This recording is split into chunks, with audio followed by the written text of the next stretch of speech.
आइए देखते हैं बिहार सामान्य ज्ञान। बिहार के विभिन्न चीज़ों के बारे में हम इस लेसन के माध्यम से जानकारी करेंगे। सबसे पहले बिहार एक पूर्ण राज्य है, जो आप पहले से जानते होंगे। ये कर्क रेखा के उत्तर में अवस्थित है।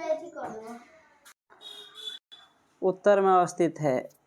कर्क रेखा जो है भारत के 8 राज्यों से होकर गुजरती है। इसके अलावा इसका भौगोलिक विस्तार हम देखें तो 24 डिग्री 20 मिनट 10 सेकेंड से लेकर 27 डिग्री 31 मिनट 15 सेकेंड है उत्तरी अक्षांश है, तथा 83 डिग्री 19 मिनट 50 सेकेंड से लेकर के 88 डिग्री 17 मिनट 40 सेकेंड पूर्वी देशांतर के मध्य अवस्थित है।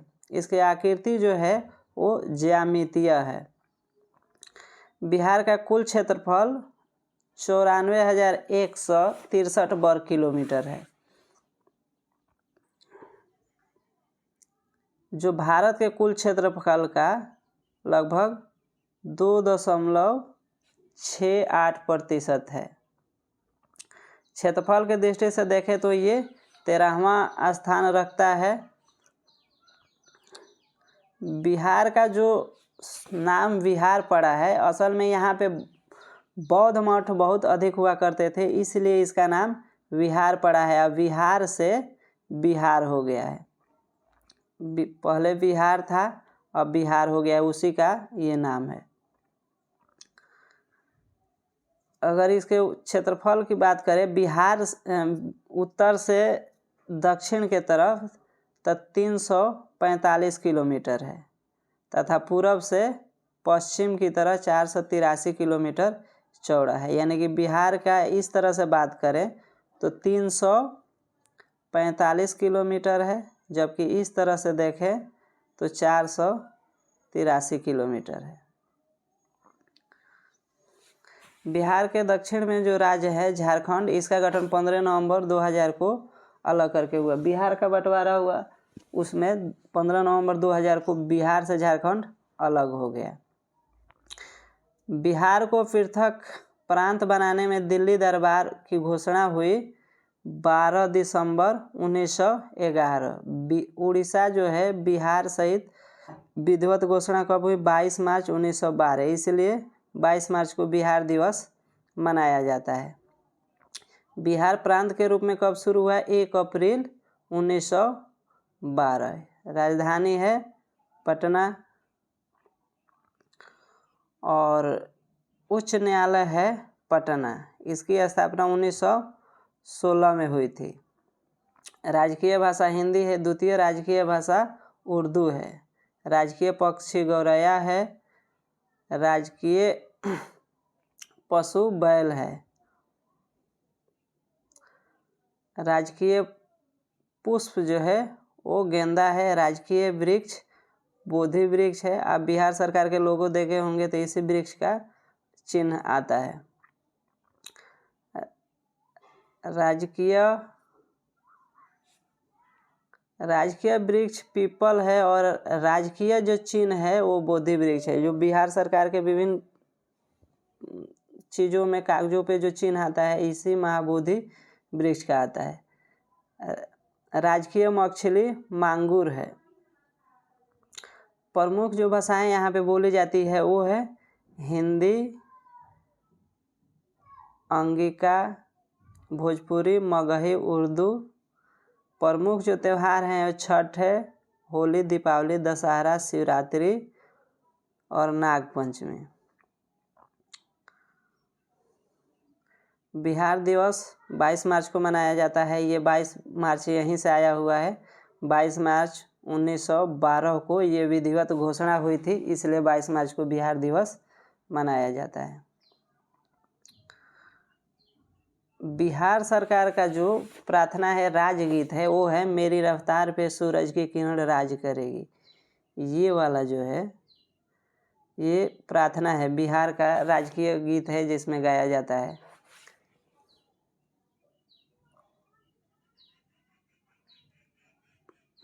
ये प्रार्थना है, मेरी रफ्तार पे सूरज की किरण, ये प्रार्थना है। और राजकीय गीत है मेरे भारत के खंडहर तुझे सत सत नंबर, वंदन विहार। ये राजकीय गीत है और ये प्रार्थना है। बिहार में 9 प्रमंडल है। पटना, सारण, मगध, दरभंगा, पूर्णिया, तिरहुत, कोसी, भागलपुर और मुंगेर।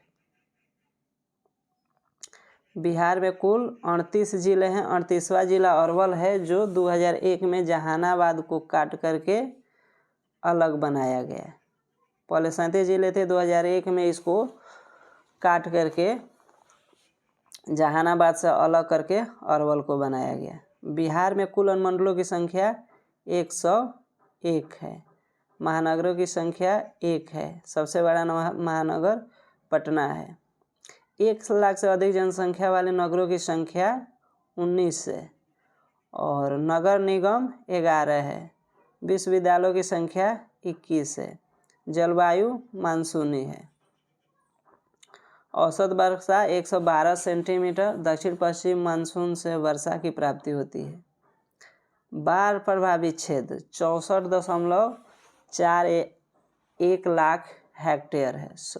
सबसे बड़ी परियोजना गंडक योजना, जो पूर्व व पश्चिमी चंपारण, वैशाली, मुजफ्फरपुर, समस्तीपुर, सारण, सीवान, गोपालगंज लाभान्वित होते हैं। ये गंडक परियोजना बहुत बड़ी परियोजना है। इसमें आप देख रहे हैं कि एक पूर्वी पश्चिम चरण के यानी कि बेतिया, मोतिहारी, वैशाली, मुजफ्फरपुर, समस्तीपुर, सारण, सीवान, गोपालगंज यानी कि 8 जिले लगभग लाभान्वित हो रहे हैं। जलप्रपात, यहाँ के जो प्रमुख जलप्रपात हैं वो है ककोलत जो नवादा में है, दुर्गावती जो कैमूर में है, सुखलहरी जो हमीरपुर में है, तमारिन जो चतरा में है। चतरा तो शायद झारखंड में चला गया है। धुआं कुंड जो रोहतास में है। गर्म जल के झरने एवं कुंड राजगीर, सतधरवा झरना, ब्रह्म कुंड, सूर्य कुंड, मकदुमन कुंड, गोमुख कुंड, लक्ष्मण कुंड, रामेश्वरम कुंड और सीता कुंड, ये गर्म जल के झरने हैं या कुंड है कह लीजिए। सर्वाधिक ठंडा जिला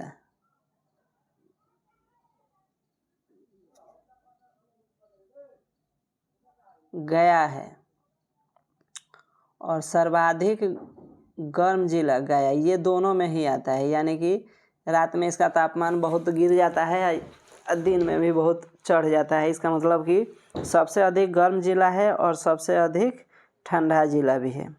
सबसे अधिक वर्षा वाला किशनगंज, ये पूर्वी बिहार में अवस्थित है। जब मानसून पूर्व की तरफ से आता है तो सबसे पहले किशनगंज में ही बारिश होती है, इसलिए यहाँ पे ज़्यादा बारिश होती है। सबसे कम वर्षा वाला जिला औरंगाबाद। समुद्र तल से औसत ऊंचाई 52.73 मीटर है। भारत में जो है समुद्र तल की ऊंचाई चेन्नई से मापा जाता है। चेन्नई को आधार बना करके पूरे देश में किसी भी जगह की ऊंचाई नापनी होती है तो वहीं से नापा जाता है। तो समुद्र तल से हमारी ऊंचाई जो है 52.732 मीटर है। बिहार से लगने वाले अंतर्राष्ट्रीय सीमा, सबसे पहले तो नेपाल ही लगता है 601 किलोमीटर। यहाँ पे जो विधायिका है वो द्विसदनी है, यानी कि विधानमंडल और विधानसभा। विधानसभा सदस्यों की संख्या 243 है। 244 है जिसमें एक मनोनीत होता है और 243 निर्वाचित होते हैं। विधानसभा में अनुसूचित जाति के लिए आरक्षण सीटें 40 है। विधानसभा में अनुसूचित जनजाति के लिए आरक्षित सीटें 2 सीटें कटोरिया और मनिहारी। विधान परिषद में सदस्यों की संख्या 75 है। पटना उच्च न्यायालय की स्थापना 3 फरवरी 1916 में हुई थी। ये सवाल कई बार कई अलग अलग एग्जामों में पूछ चुका है।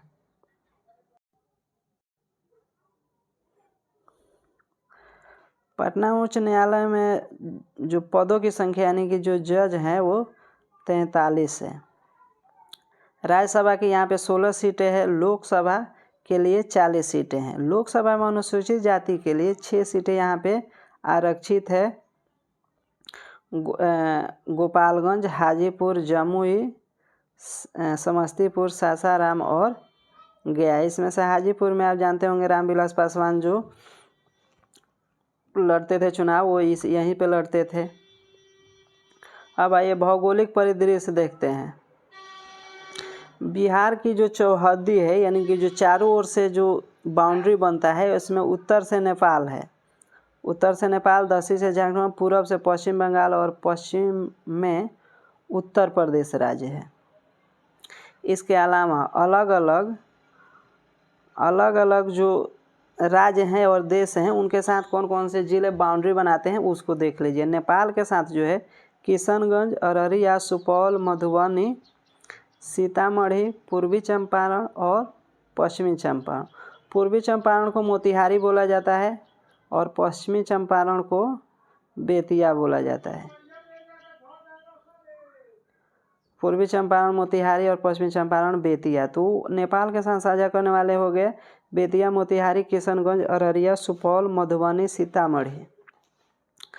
इसके अलावा उत्तर प्रदेश के साथ पश्चिमी चंपारण यानी कि बेतिया, गोपालगंज, सिवान, सारण यानी कि छपरा, भोजपुर यानी कि आरा, बक्सर और कैमूर जो भभुआ भी बोला जाता है। इसके अलावा झारखंड के साथ जो जिले साझा करते हैं उसमें है कटिहार, भागलपुर, बांका, जमुई, नवादा, गया, औरंगाबाद, रोहतास और कैमूर। पश्चिम बंगाल के साथ 3 ही जिलों जो है वो बाउंड्री शेयर करते हैं, किशनगंज, पूर्णिया और कटिहार। किशनगंज, पूर्णिया और कटिहार।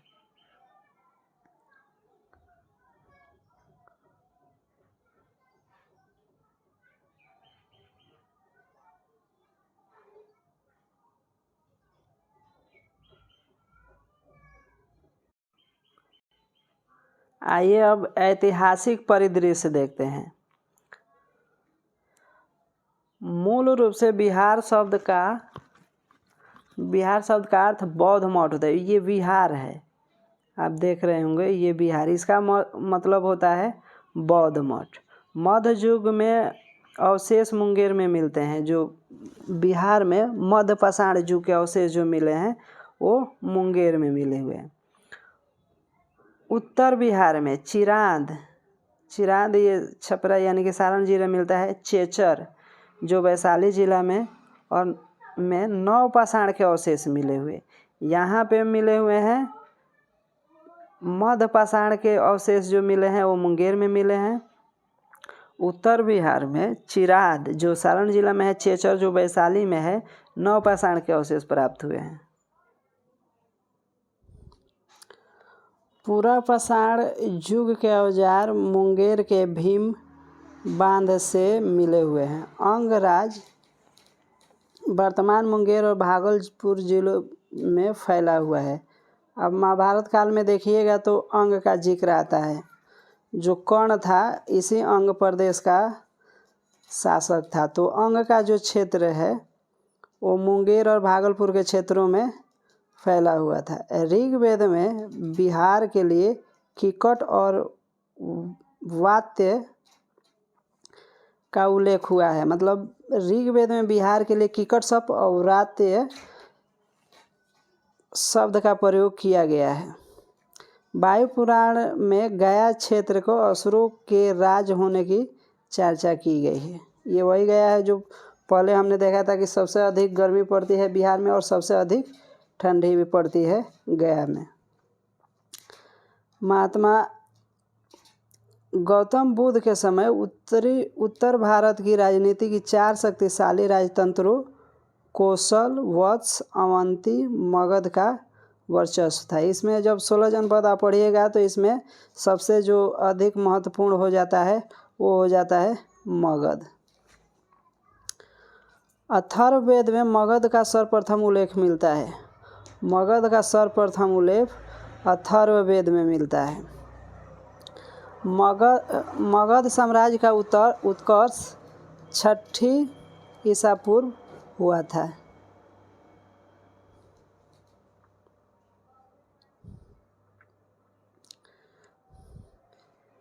ईसा पूर्व 6ठी शताब्दी में विश्व की प्रथम गणतंत्रात्मक व्यवस्था वैशाली में थी।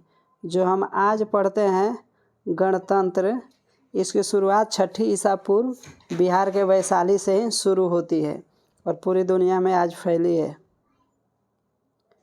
विश्व का पहला गणतंत्र वैशाली लिच्छवियों के द्वारा स्थापित किया गया है। ये जो क्वेश्चन है 6ठी सदी पूर्व, ये वाला प्रथम गणराज्य और कहाँ पे, तो कहाँ पे यानी कि वैशाली में लिच्छवियों द्वारा स्थापित किए गए थे। ये तीनों ये क्वेश्चन अलग अलग परीक्षाओं में पूछे जा चुके हैं। अजातशत्रु ने अवंती के हमले से बचने के लिए किलाबंदी की थी, जिससे वह किला राजगिरी में बनवाया था। राजगिरी में जो राजा शत्रु ने किला बनवाया था उसमें चारों तरफ से पहाड़ियाँ हैं। उसको इस तरह से ही बनाया गया था कि बाहरी आक्रमण से बचाया जा सके।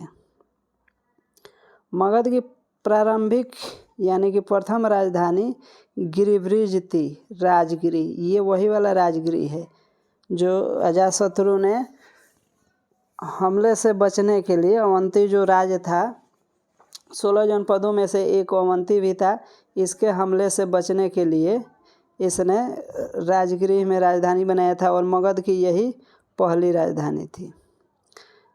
पाटलिपुत्र के संस्थापक उदयन थे। उदयन के बाद मगध साम्राज्य पर शिशुनाग वंश स्थापित हुआ। मगध सम्राट महापद्मनाभ ने स्वयं को एकराट कहा। ये भी सवाल पूछा हुआ है। नंदबंध के पश्चात मगध पर मौर्य राजवंश ने शासन किया। मगध शासक धनानंद ने सिकंदर महान का समकालीन था। जो धनानंद था ये सिकंदर का समकालीन था। जब सिकंदर ने भारत पे हमला किया था और जब मगध की ओर बढ़ा तो उस समय ही यहाँ पे शासक जो था धनानंद था।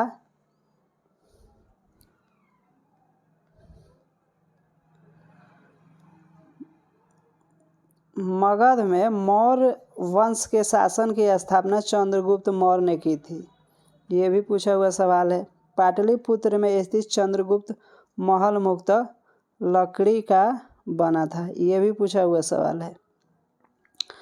मौर्य काल में शिक्षा का सर्वाधिक प्रसिद्ध केंद्र तक्षशिला था। ये विश्व का प्रथम विश्वविद्यालय है और उस समय, अभी ये पाकिस्तान में पड़ता है, लेकिन उस समय ये मौर्य काल में सबसे प्रसिद्ध शिक्षा का केंद्र था। यहीं से जो विष्णुगुप्त थे, इन्होंने यहीं के आचार्य थे जो चंद्रगुप्त मौर्य को शिक्षा दीक्षा दिए। पाटलिपुत्र को सर्वप्रथम चंद्रगुप्त ने अपनी राजधानी बनाया था, यानी कि पटना जो है पाटलिपुत्र कहलाता है, उसको सबसे पहले राजधानी चंद्रगुप्त मौर्य ने बनाया था। इंडिका मेगास्थनीज की पुस्तक है।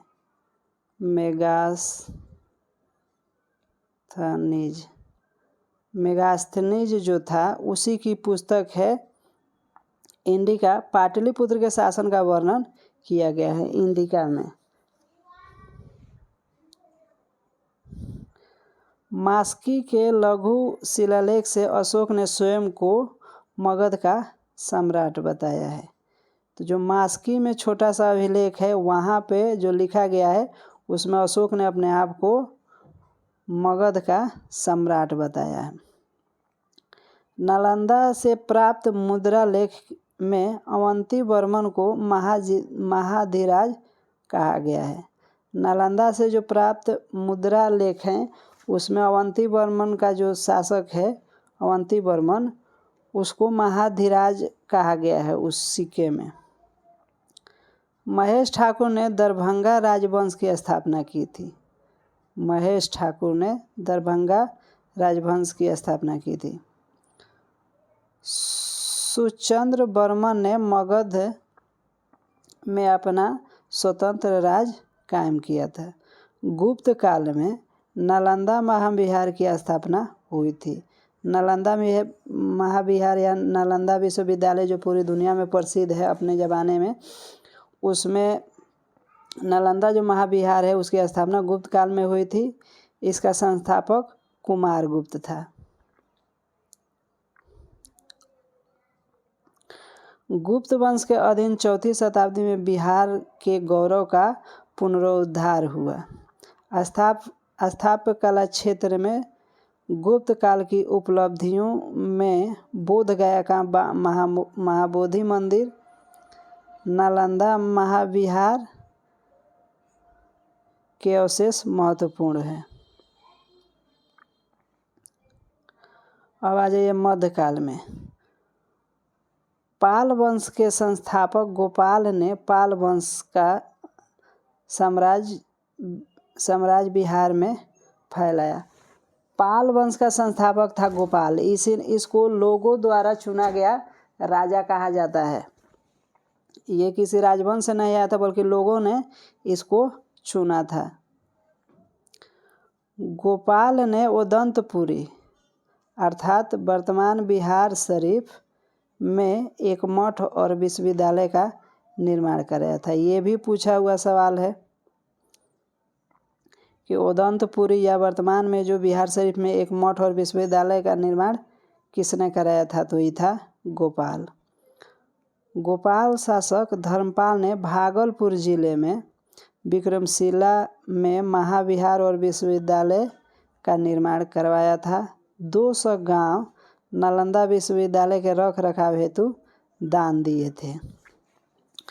जो पाल शासक था, धर्मपाल नाम था ये शासक का, इसने भागलपुर जिले में विक्रमशिला विश्वविद्यालय की स्थापना की। साथ ही साथ 200 गांव जो है नालंदा विश्वविद्यालय के रख रखाव के लिए दिए, ताकि वहाँ से टैक्स वसूल करके नालंदा विश्वविद्यालय के प्राप्त हो और देखरेख हो।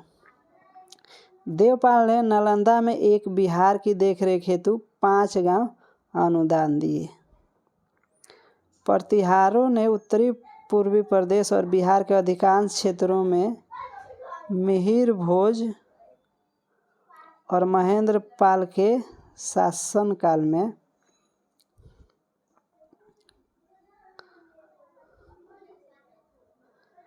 अधिकार किया। 12वीं शताब्दी के अंत तक बिहार में तुर्कों का आक्रमण आरंभ हो गया।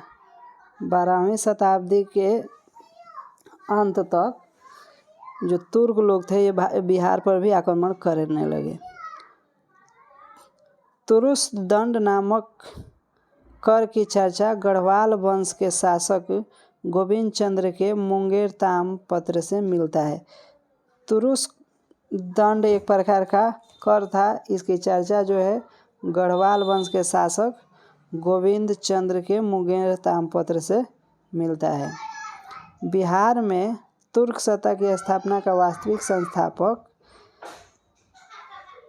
इख्तियारुद्दीन मोहम्मद इब्ने बख्तियार खिलजी को जाता है। ये वही बख्तियार खिलजी है जिसने नालंदा विश्वविद्यालय को जलाया था।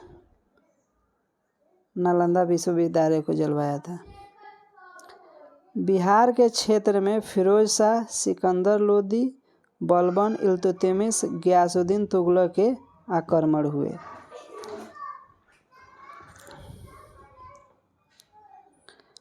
राजगीर में जैन मंदिरों के अभिलेखों में फिरोज शाह तुगलक द्वारा उन्हें दान दिए जाने का उल्लेख है। राजगीर में जैन मंदिर है, वहाँ पे जो अभिलेख मिले हैं उसे फिरोज शाह तुगलक के द्वारा दान देने की बात पता चलती है। मध्यकाल में बिहार की राजनीतिक शक्ति, शैक्षणिक और सांस्कृतिक गरिमा खंडित हुई। मुगल शासक अकबर ने सर्वप्रथम बिहार को अपने साम्राज्य में मिलाया था। मुग़ल शासक में कई शासक हुए, बाद में चल के अकबर आया तो अकबर ने सबसे पहले बिहार को अपने शासनकाल में मिलाया। असल में ये बहुत शॉर्ट में दिया गया है, आप जब इतिहास पढ़ेंगे तो इसको विस्तृत रूप में देखेंगे, लेकिन यहाँ पे नॉलेज पर्पस से शॉर्ट करके दिया गया है। इल्तुतमिश ने बिहार में अपना प्रथम सूबेदार मलिक जानी को नियुक्त किया था। शेर शाह सूरी के शासनकाल में बिहार में खोई हुई प्रतिष्ठा आंशिक रूप से पुनः स्थापित हुई थी। शेर शाह ने प्राचीन पाटलिपुत्र नगरी के स्थान पर पटना शहर बसाया, यानी कि पाटलिपुत्र के जगह पे पटना शहर बसाया।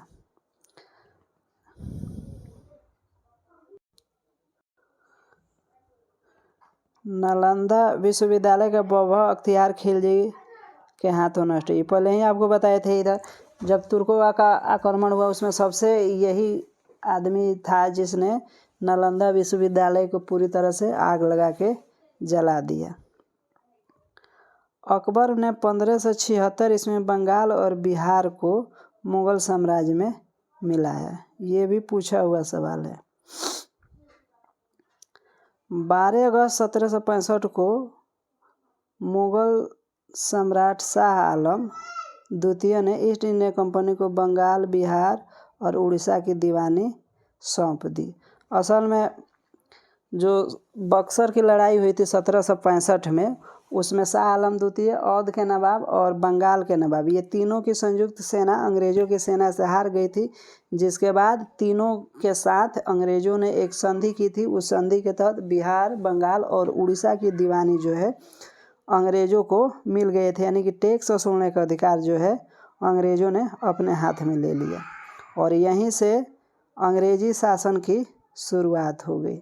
ब्रिटिश ईस्ट इंडिया कंपनी की यहाँ से एक तरह से शुरुआत हो गई, आधिकारिक तौर पे जो प्रशासनिक कार्यों में जाने लगी। मुग़लों के पतन के बाद बिहार बंगाल के नवाबों के अधीन हो गया। जब मुग़ल शासन धीरे धीरे कमज़ोर होने लगा तो बंगाल जो है अपने आप में स्वतंत्र प्रांत हो गया और यहाँ के नवाब जरूर टैक्स या वहाँ पे भेजते रहे, लेकिन मालिक ये स्वयं बने बैठे रहे। इसी का नतीजा था कि 1757 और 1765 के दो लड़ाइयाँ, प्लासी की लड़ाई और बक्सर की लड़ाई के बाद अंग्रेज़ों का जो है एक तरह से शासन स्थापित होने लगा। भारतीय इतिहास की प्रसिद्ध बक्सर की लड़ाई वर्ष 1764 ईस्वी में हुई। विदित हो कि बक्सर वर्तमान में पटना से 115 किलोमीटर की दूरी पर स्थित है। अब आ जाइए आधुनिक काल में।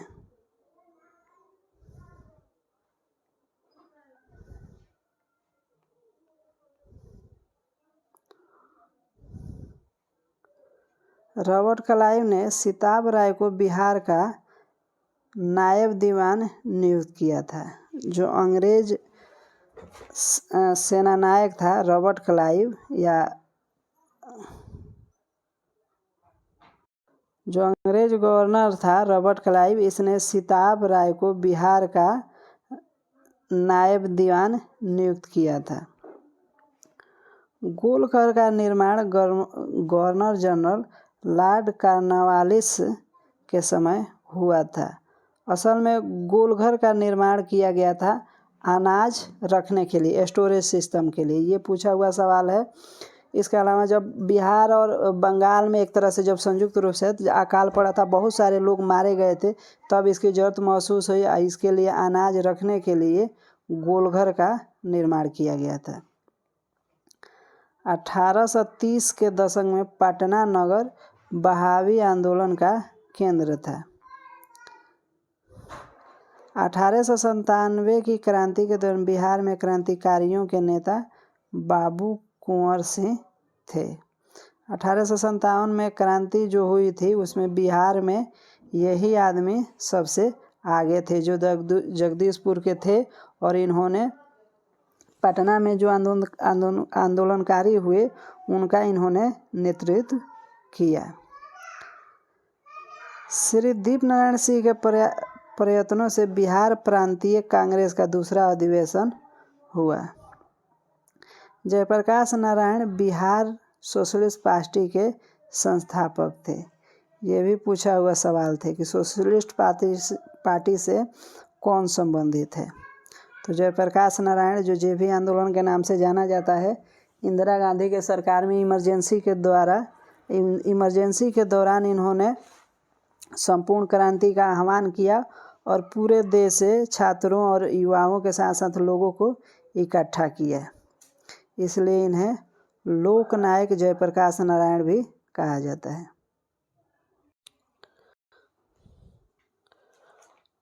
अखिल भारतीय किसान कांग्रेस का गठन 1936 में किया गया था। ये भी पूछा हुआ सवाल है कि अखिल भारतीय किसान कांग्रेस का गठन कब हुआ था। बिहार और उड़ीसा का 1936 में विभाजन हुआ, ये पहले ही हम लोगों ने देख लिया था। बिहार के प्रमुख समाचार पत्र बिहारी के संस्थापक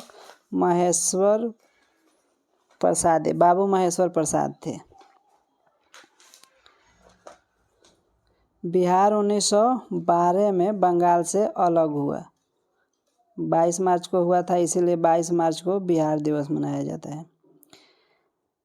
चंपारण नील आंदोलन के राष्ट्रीय नेता महात्मा गांधी थे। आप जब चंपारण में 3 कठिया व्यवस्था हुआ करती थी, जब गांधी जी अफ्रीका गए थे, लेकिन जब वो लौटे 17 में, तब जाके 1917 में, उसके पहले ही आए थे, जब 17 में आए चंपारण, तब जाके यहाँ पे 3 कठिया एक व्यवस्था चलती है, जिसमें आपके पास अगर 1 बीघे ज़मीन है तो कम से कम 3 कट्ठा खेत पे आपको नील की खेती करनी होती थी।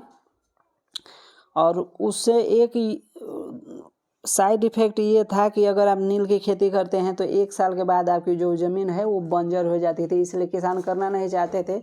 चूँकि यूरोप में नील की डिमांड अधिक थी, कृत्रिम नील नहीं बन रहा था, इसलिए ज़बरदस्ती उनसे खेती करवाया जा रहा था। इसके लिए गांधी जी ने वहाँ पे आंदोलन किया, उनकी बातें मानी गई, या तब से वो इस आंदोलन के राष्ट्रीय नेता हैं।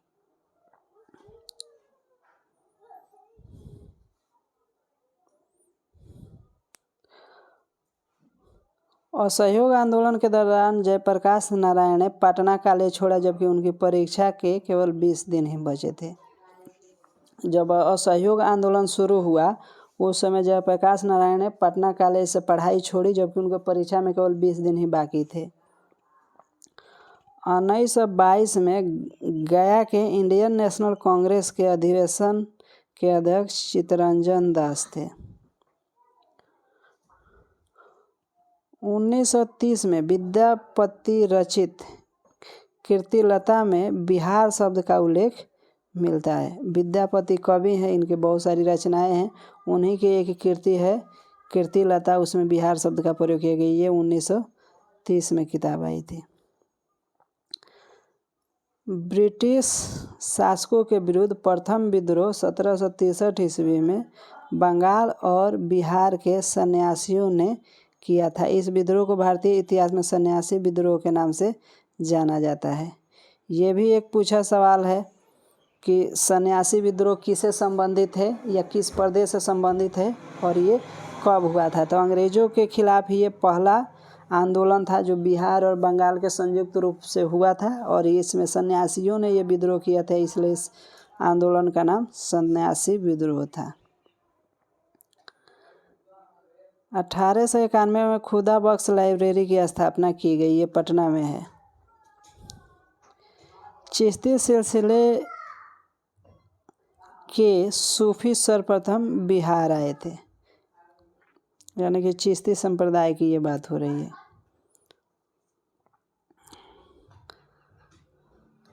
बिहार शरीफ का पुराना नाम उदंतपुरी है।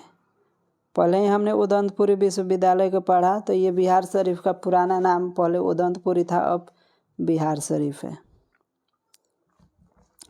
मध्यकालीन बिहार में आने वालों में ईरानी यात्रियों में मुला बहबहानी एक धर्माचार्य था।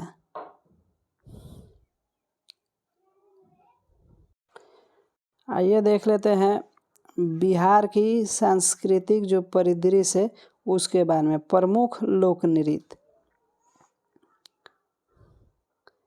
इसमें पहला है झिझिया नृत्य। यह नृत्य चित्रसेन और उनकी रानी के प्रेम प्रसंगों पे आधारित है। ये लड़कियों द्वारा किया जाता है। खोल्डियन नृत्य, शुभ अवसर पर आमंत्रित अतिथियों को मनोरंजन प्रस्तुत किए जाने वाला यह नृत्य वेश्याओं और व्यावसायिक महिलाओं द्वारा किया जाता है। विद्यापति नृत्य,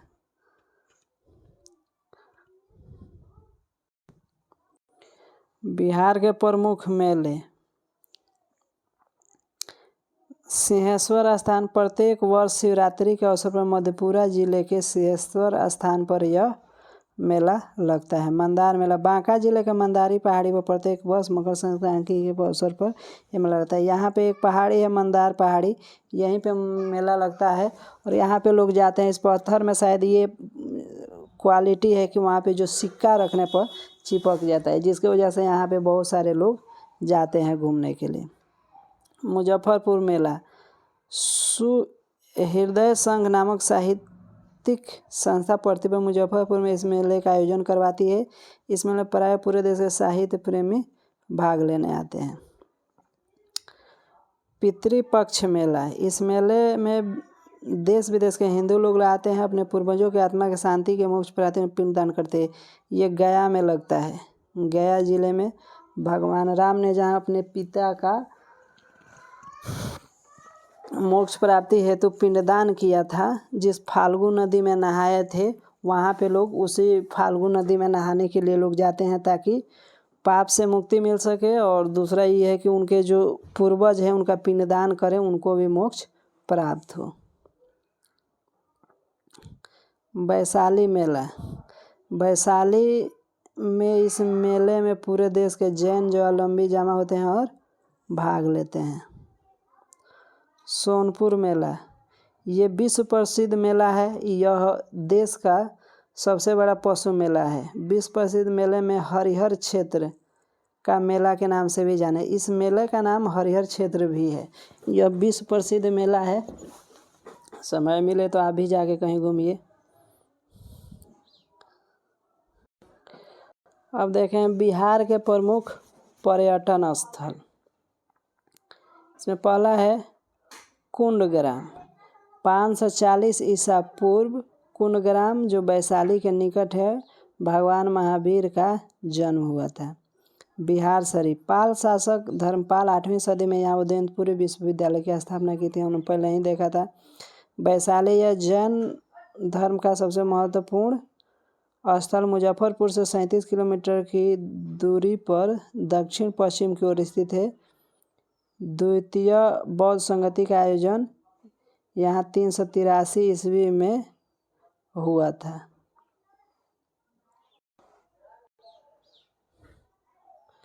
नालंदा, प्राचीन कालीन जो हमने ऊपर ही देखा था कि जो शिक्षा का महत्वपूर्ण केंद्र था, यहाँ पे जो अवशेष हैं उसको देखने के लिए लोग जाते हैं। राजगिरी, यह मगध साम्राज्य की प्राचीन राजधानी थी। वर्तमान में इसे राजगीर के नाम से भी जाना जाता है। बिहार के नालंदा जिले में है। राजगीर महोत्सव भी मनाया जा रहा है। अब यहाँ पे जू सफारी भी बना हुआ है, जहाँ पे लोग शीशे का ब्रिज भी बना हुआ है, जहाँ पे लोग देखने के लिए जाते हैं। सासाराम, पटना से 193 किलोमीटर दूर को दिल्ली कोलकाता रेल मार्ग में स्थित सासाराम शेर शाह की प्रसिद्ध किला और मकबरा है। जो शेर शाह है, ये भी बार बार सवाल पूछता है कि शेर शाह का मकबरा कहाँ है, तो शेर शाह का मकबरा सासाराम में है।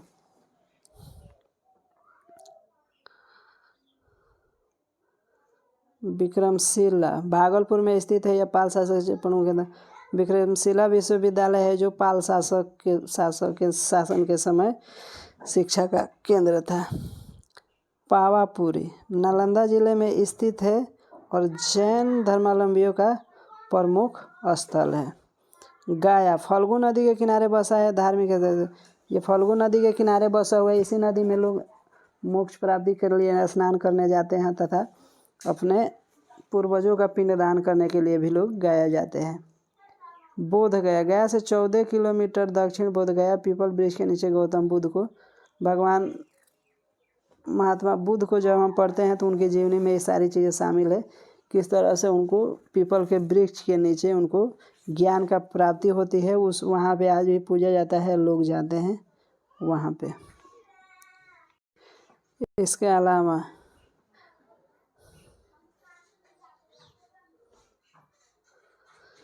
बड़ी पटन देवी मंदिर पटना में है। शीतला माता मंदिर पटना, चैतन्य महाप्रभु की मंदिर पटना, बिरला मंदिर पटना, अहिरौली बक्सर, उग्रतारा मंदिर महेशी सहरसा, गुप्तधाम रोहतास और चौमुखी महादेव वैशाली।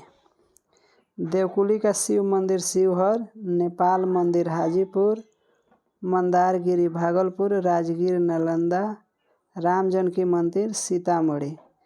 ये राम जानकी मंदिर वहीं पे है जहाँ माता सीता का जन्म हुआ था, ये वही सीतामढ़ी है। विष्णुपद मंदिर गया, सिंहेश्वर स्थान मधेपुरा, सीताकुंड मुंगेर और हरिहरनाथ सोनपुर। यही सोनपुर जो हरिहरनाथ क्षेत्र में मेला लगता है।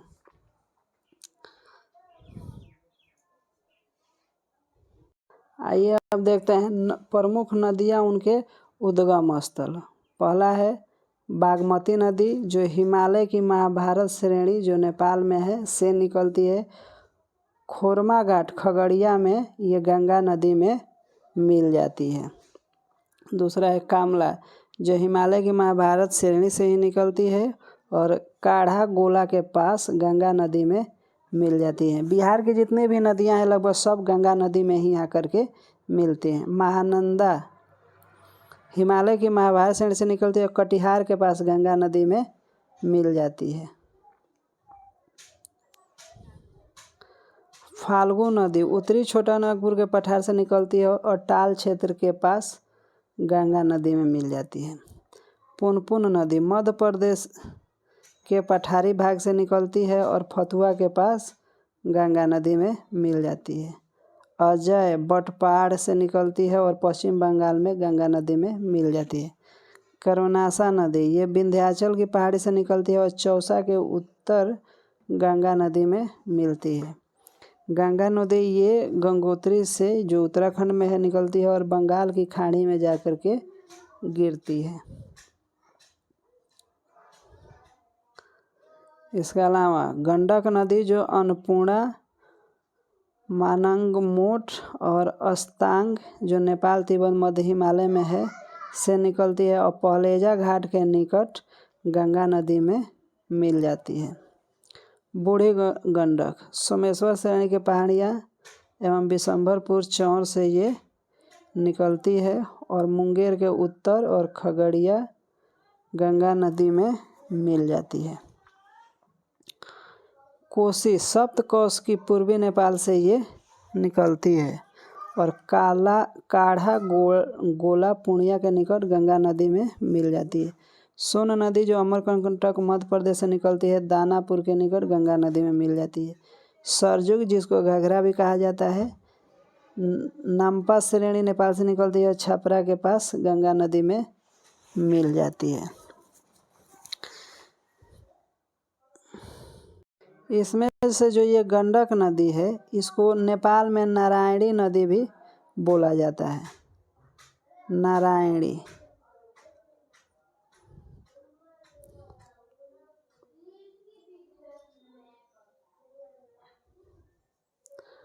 नदियों के किनारे स्थित प्रमुख नगर सोनपुर मुजफ्फरपुर हाजीपुर ये गंडक नदी के किनारे स्थित है। सोनपुर मुजफ्फरपुर और हाजीपुर। मोकामा बक्सर पटना भागलपुर मुंगेर ये गंगा नदी के पर स्थित है। गया जो है फाल्गु नदी है और छपरा जो है वो सरजुग नदी के किनारे है। अब प्रमुख जलप्रपात एवं झरने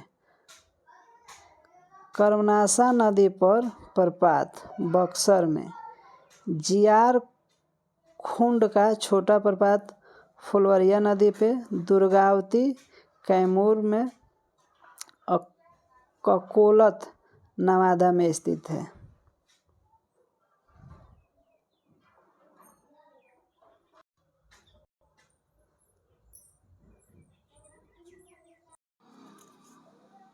अब आइए देखते हैं बिहार की प्रमुख नहर है। इसमें सबसे पहला आता है कमला नहर। ये दरभंगा और मधुबनी में बहती है। ये कमला नदी पे है। पूर्वी कोसी नहर, ये भी पूछा हुआ है। पूर्वी कोसी पूर्णिया, अररिया, सहरसा और मधुपुर है। ये पूछा है कि ये नहर कौन से जिलों से होकर बहती है या कौन से जिले इसे लाभान्वित होते हैं। तो पूर्वी कोसी से 4 जिले हो गए, पूर्णिया, अररिया, सहरसा और मधुपुर। ये कोसी नदी पर बना है। पश्चिमी कोसी नहर ये मधुबनी, दरभंगा और बेगूसराय इसे लाभान्वित होते हैं और ये कोसी नदी पर है। तिरहुत नंबर, ये तिरहुत नहर है सारण, चंपारण, सारण यानी कि छपरा, सिवान, गोपालगंज और चंपारण इसे लाभान्वित होते हैं और ये गंडक नदी पर है। नेउर नहर ये चंपारण में है और गंडक नदी पे है। त्रिवेणी नहर, इसके बारे में पूछता है। ये पूर्वी और पश्चिमी चंपारण में है या इसे लाभान्वित होते हैं और ये गंडक नदी पे है। पश्चिमी सोन नहर ये भोजपुर, रोहतास और बक्सर जिले से लाभान्वित होते हैं और सोन नदी पे है। पूर्वी सोन नहर ये पटना, गया, भोजपुर, औरंगाबाद में है और सोन नदी पर ये अवस्थित है। आइए देखते हैं जीआई टैग के बारे में। जीआई टैग यानी कि ज्योग्राफिकल आइडेंटिफिकेशन टैग। ये उस वस्तु को दिया जाता है जो किसी खास इलाके में प्रसिद्ध है या है, उसी को ये टैग दिया जाता है। तो बिहार में ये सिलाव खाजा, ये जनवरी 2020 में इसको दिया गया।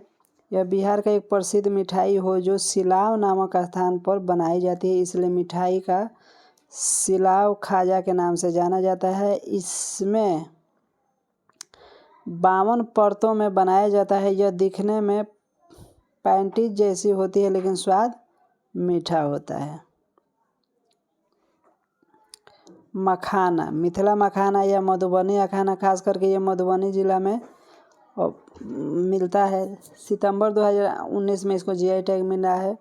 इस मखाने में 382 किलो कैलोरीज ऊर्जा प्रति 100 ग्राम प्राप्त होती है। साथ ही 9.7% प्रोटीन, 75% कार्बोहाइड्रेट, आयरन और वसा मिलता है। इसमें अंडे और दूध की तुलना में अधिक प्रोटीन होती है। ये काफ़ी स्वास्थ्य के लिए अच्छा है, इसलिए लोग खाते भी हैं और इसको जीआई टैग मिला हुआ है। ये पानी में होता है, पानी के नीचे इसके जड़ में जो होता है मखाना का जड़, उसी से निकलता है, उसको फिर भुना जाता है तो इससे जो खाने लायक है वो मखाना बनता है। शाही लीची,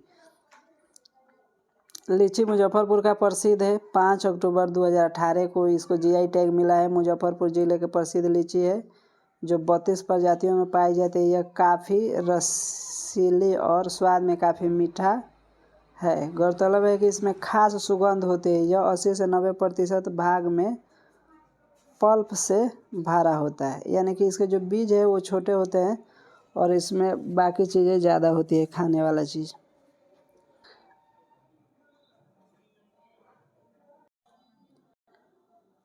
कतरनी चावल 2017 में इसको मिला था। इसके छोटे दाने और खुशबूदार होते हैं। इसमें पौधे की सुगंध होती है। यह 155 से 160 दिनों में तैयार हो जाता है। इसकी लंबाई 160 से 100, ये बहुत अच्छा चावल होता है। जर्दालू आम 2017 में इसको मिला हुआ है। ये भागलपुर क्षेत्र में होता है। मगही पान, ये गहरे हरे रंग का दिल के आकार का होता है।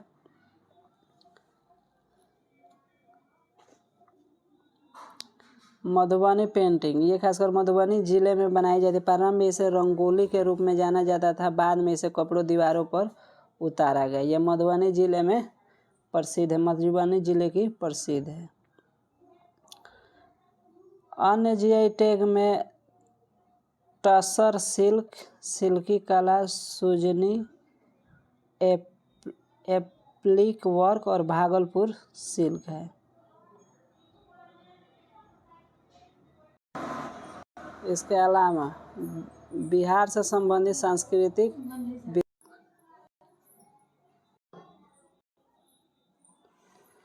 इसमें सबसे पहला नाम आता है महाबोधि मंदिर का। बिहार के गया जिले में है। महात्मा बुद्ध को यहाँ पे ज्ञान मिला हुआ था। राजधानी पटना से 101 किलोमीटर के दूरी पर अवस्थित है। 2002 में यूनेस्को द्वारा इसे शहर को विश्व विरासत स्थल घोषित किया गया है। यूनेस्को द्वारा विश्व विरासत इसको धरोहर स्थल में गिना गया है। नालंदा महाविहार 15 जुलाई 2016 को नालंदा विश्व यूनेस्को ने विश्व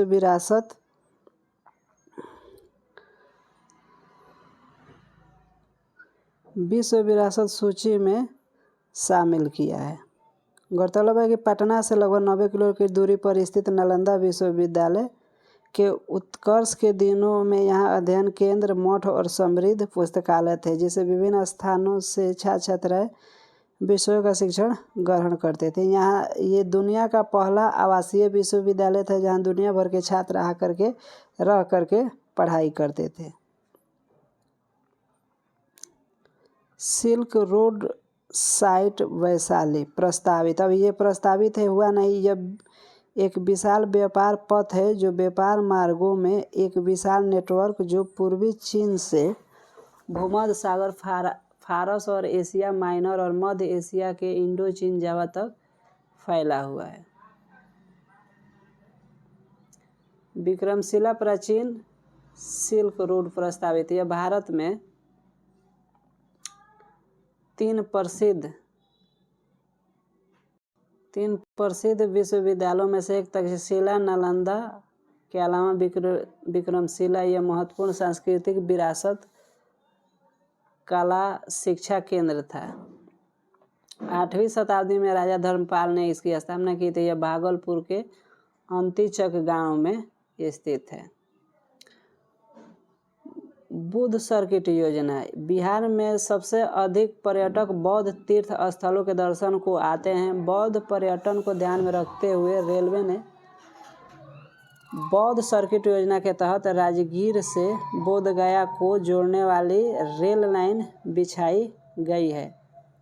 गौरतलब है कि इसे हिसुआ होते हुए तिलैया तक बढ़ाया जाएगा। उल्लेखनीय कि विदेशी पर्यटन को बढ़ावा देने के लिए 50 बौद्ध सर्किट बनाए गए हैं।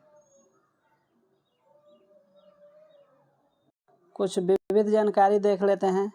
बिहार के प्रथम राज्यपाल जयराम दास दतौलराम, बिहार के प्रथम मुख्यमंत्री श्री कृष्ण सिंह, राष्ट्रपति बनने वाले प्रथम व्यक्ति राजेंद्र प्रसाद, ये देश के पहले राष्ट्रपति थे। बिहार के प्रथम हरिजन मुख्यमंत्री भोला पासवान शास्त्री, बिहार के प्रथम महिला मुख्यमंत्री राबड़ी देवी, बिहार के सबसे कम काल अवधि वाले मुख्यमंत्री सतीश प्रसाद सिंह, बिहार के प्रथम निर्दलीय मुख्यमंत्री महामाया प्रसाद। माउंट एवरेस्ट पर चढ़ने वाली बिहार की पहली महिला स्क्वाड लीडर निरुपमा पांडे, भारतीय थल सेना में पहली बिहारी महिला अधिकारी कैप्टन युथिका, बिहार का पहला जैविक ग्राम कोठिया, जिला समस्तीपुर, ये भी पूछा हुआ सवाल है। बिहार का पहला जैविक ग्राम जो कोठिया में है, जिला है समस्तीपुर। बिहार के प्रथम खगोलीय वेधशाला इंदिरा गांधी तारामंडल पटना, बिहार का प्रथम नृत्य भवन भारतीय नृत्य कला मंदिर पटना, बिहार का प्रथम जो पटना में है मोइनुल हक है।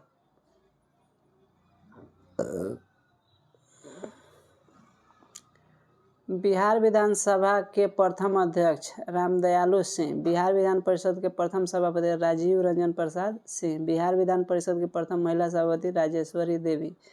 बिहार राज्य महिला आयोग की प्रथम अध्यक्ष मंजू प्रकाश। बिहार का प्रथम विज्ञान केंद्र श्री कृष्ण विज्ञान केंद्र पटना। बिहार का प्रथम सिंचाई परियोजना सोन बहुउद्देशीय परियोजना। बिहार का एकमात्र स्वर्ण भंडार करमटिया जो मुंगेर में है।